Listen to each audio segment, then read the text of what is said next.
All right, welcome back to the Elias Macko Show. Aaron Derfel, investigative reporter over at the Montreal Gazette, has been dropping piece after piece. His latest on Santé Québec and how they've dropped targets for reducing ER overcrowding from their medical dashboard.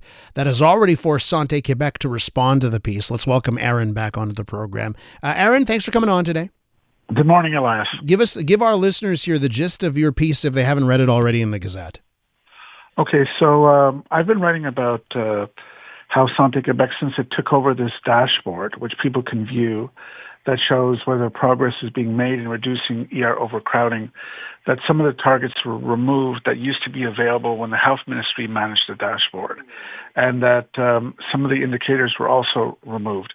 When I wrote this, when it was published yesterday, Santé Québec was very upset. The director of communications accused me of writing false and erroneous information. And then Santé Québec in the afternoon put out a statement on X with 4 infographics filled with lots of claims, and so I had to spend the next few hours.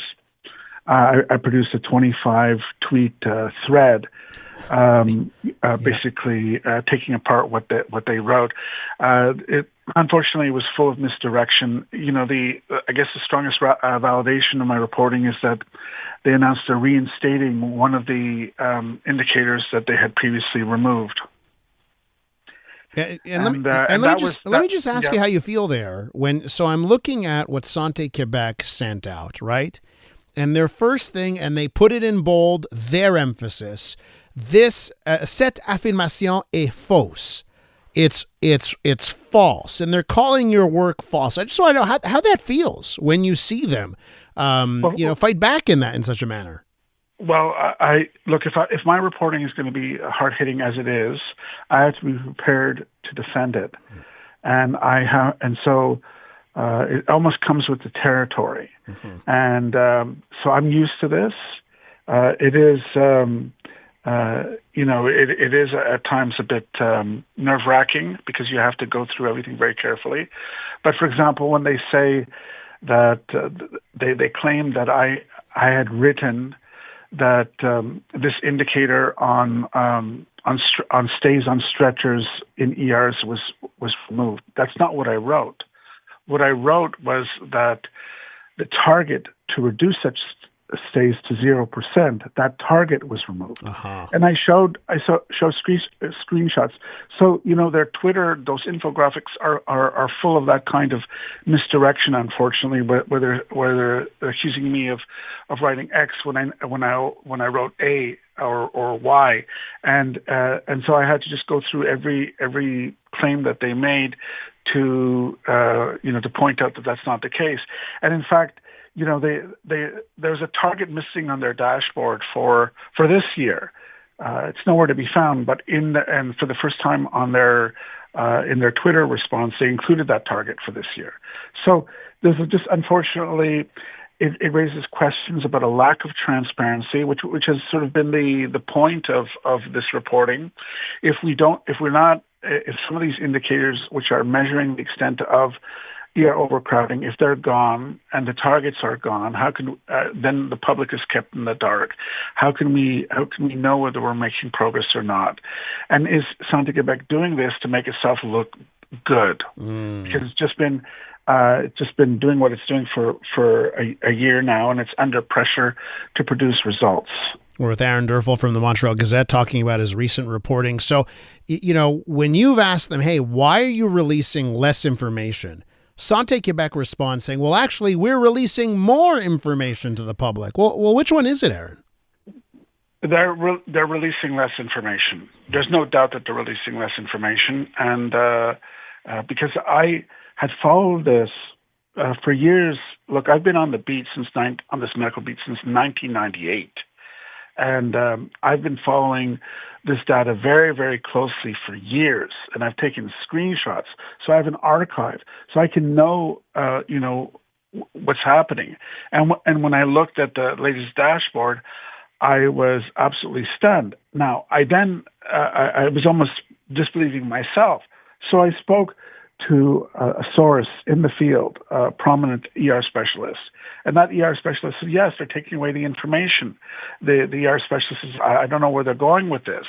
The public is being deprived of this information. So this wasn't just my conclusion. And I spoke with an ER nurse, and I got the same, comment.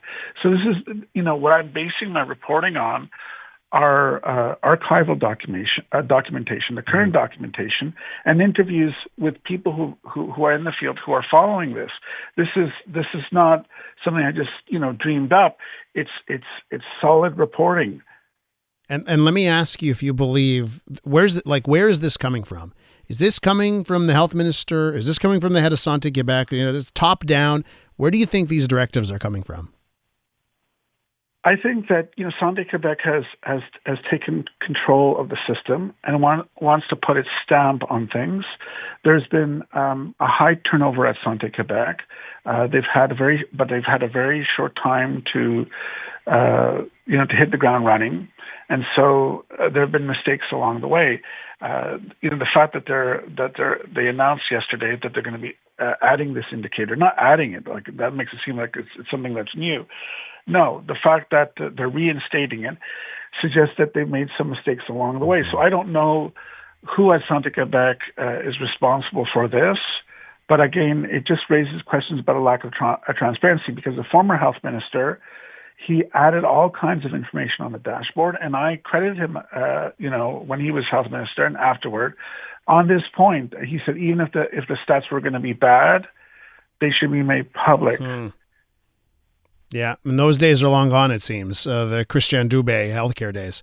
Aaron, listen, coming up next on the program, I actually have Christopher Skeet on the show, and of course he's a minister responsible for relations with English-speaking Quebecers. He's going to be talking to us about some more funding for English healthcare and this English-speaking patient navigator initiative. I know in our previous interviews together, Aaron, you've brought up access to English care. Can I just ask you, if you were going to speak to the minister and ask him a question about English healthcare, what would you ask him?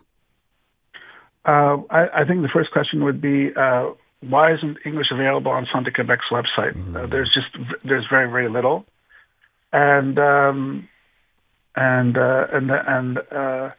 So that would be a question. I don't want to sort of no, but it's listen, if they're starting something called the English Speaking Patient Navigator Initiative, that's where why isn't Santé Québec fully bilingual? It's a great question, actually.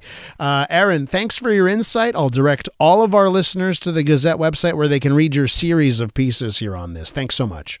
Thank you. Unmistakably Canadian. It's the music that raised you. The artists raising the bar. Hi, this is Bryan Adams. Hey, my name's Brett Emmons. I'm from the Glorious Sons. Hi, I'm Nelly Furtado. Made in Canada. The station that champions Canadian music. Loud, proud, and all yours. No passports required. Just press play. Tap into Made in Canada now on iHeartRadio.ca or the free iHeartRadio app.